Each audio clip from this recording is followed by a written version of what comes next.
You got education? Did you finish high school? Well, Pastor, you didn't, and that's exactly why I'm telling her to find somebody that did. Or let them find her. Did you finish high school? What are your goals in life?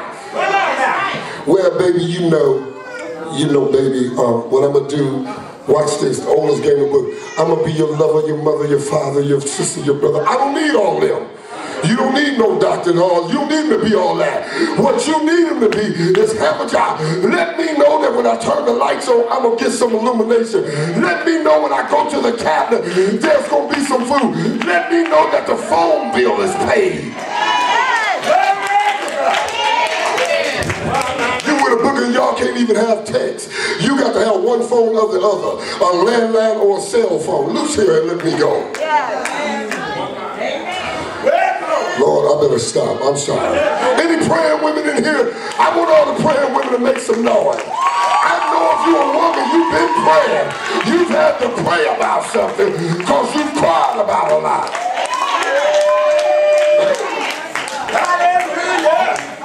And I'm trying to be, follow me, I'm trying to be the type of man that when I'm sitting down someplace with my wife, that when somebody bringing a strong message, I don't have to be all tightened up and looking at her like, you better not react. Come on, somebody, because it's going to reveal how much man I haven't been. No, while I'm at home, I can learn how to love her. I can learn how to treat her.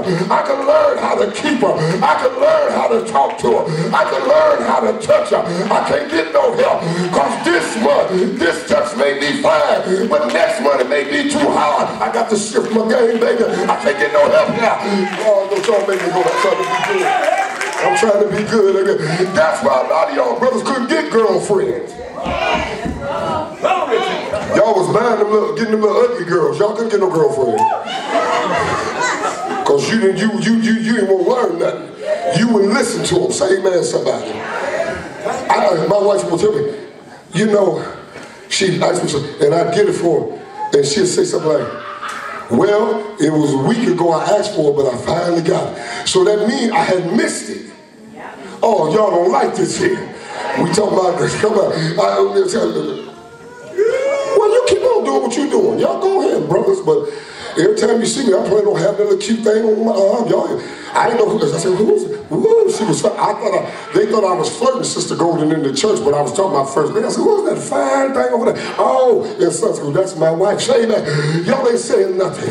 Hey man, because I'm talking about 30 years from now, I want to still be saying, she sure is cute, ain't she, y'all? Come on, somebody. Amen. She said, you know what? You finally got it. You a week late. Because you know what I found out, brother? That sometimes women are telling you stuff, but we ain't listening. Say that. And so now they burning because we ain't listening.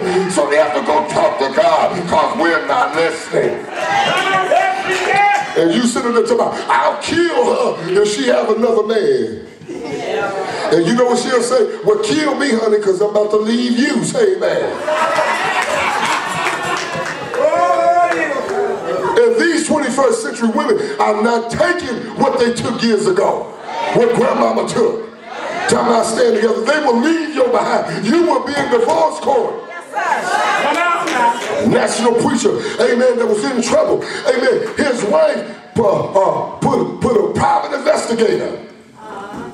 Had them followed, and we thought because they had caught him with a woman. Well, no, that wasn't the case. That's why they was getting divorced. She had the private investigator follow up to find out if he had any more assets, because she was about to leave and she wanted to get her cut. I can't get no help around here.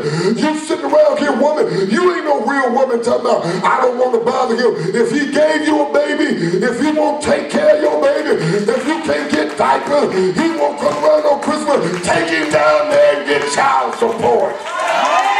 Who am I talking to in here? I need some women to say, pray, girl, pray.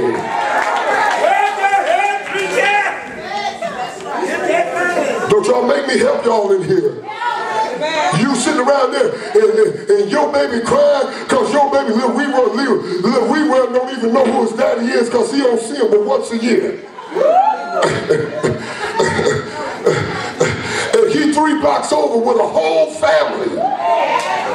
And working and they have it all. He getting fire trucks and big wheels. I can't get no help for criminal. And your baby getting a dollar store Hot Wheels. The devil is a lie.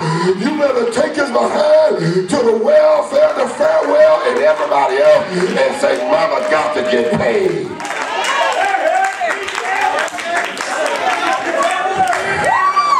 Oh God, y'all don't like what I'm saying here. Y'all don't like what I'm saying. But that's why some of you have the sicknesses that you have. That's why some of you have bad nerve because of the stuff that you've taken. But when you're a woman of power, you've got to understand that God gave you the ability to be great. He gave you the ability to overcome, and you ought to use your ability.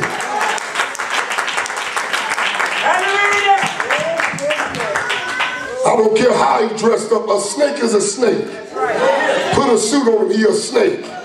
Put shoes on him, he a snake. Give him arms, he a snake. Y'all, I gotta talk to my daughters.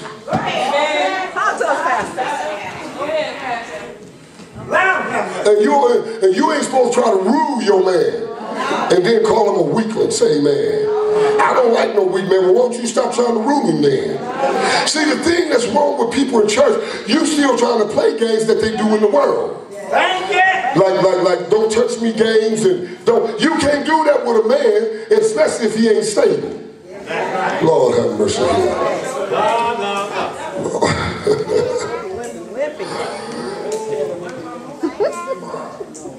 All through the Bible, when a woman is stirred to prayer, she makes an impact. Look at Esther, in the king. Sarah, look at God in Hannah, the Lord in Mary, and many, many more. But they all had an impactful life. The woman and her determination got her healed, that Shunammite woman. And the prophet in her prayer got her son raised from the dead. Then look at some of the mothers you know. Even some mothers in this church right now. Some of your marriages were in trouble. Some of your children were in trouble. But you prayed at home and prayed on your job and prayed at church, and God turned that thing around. Tap somebody and say, pray. Pray. You can't stop. You can't stop. I'm almost done. You can't stop, but I got to help you today. You cannot stop. I won't talk to y'all. You can't stop. And you got to be careful who counsel you. You got to be careful who you speak to, who you let in to talk to you concerning your trouble. But can I tell you something? You're going to have to talk to somebody. Else you're going to have scar tissue on the inside of you that's going to affect you in your old age. See, when you're young, you can take more. When you're young, you can go through more. But have you noticed as the older you get, the less you can tolerate? Say amen to somebody. Because now you're tired and your body is battle worn. There's no sense of you being sick. I remember when I first got saved, amen. I'm talking about I was preaching, and every time something stressful would come, I'd go get me a cigarette. The devil is a lie. You've got to be bigger than that. You've got to learn how to pray. You've got to learn how to pray until you deny yourself that mess and understand that prayer can do anything. Prayer can move the unmovable. It can reach the unreachable. It can stop the unstoppable. Tell your neighbor, pray. You got to learn how to pray. And you ain't got to get on your knees and let nobody know you pray. You ain't got to have no great prayer. Just say, Lord, I'm yours. Lord, help me. Lord, here I am. Is there any woman in here, anybody in here that understand that when you get in trouble, that there's power in prayer? Jesus, help me today. I wish I could talk to some of y'all and tell you how crazy. See, I can't talk like I want to because y'all will get a feeling. I want to tell you how silly some of y'all have been to keep carrying this stuff, this hurt that's around. Many of y'all stayed in relationships. You know it wasn't going to last. You know they were cheating. You know they were no good. You know they couldn't put up what they said. You know they were going to do right. And you stayed with them. And you stayed there. You were mad. You were hurt. You were crying. But God say after today, after this word get down in you, something finna rise up on the inside, and y'all ain't gonna take it. No, I want some women to say, I ain't taking that no more. Come on, somebody. Some of this stuff y'all take it. The Bible didn't say you have to take it. You don't have to take a man jumping on you. You don't have to take a man dogging you out. You don't have to take a man cheating on you. You don't have to take a man talking to you any kind of way. Talking to you like you got a tail. And then come to church. Hey.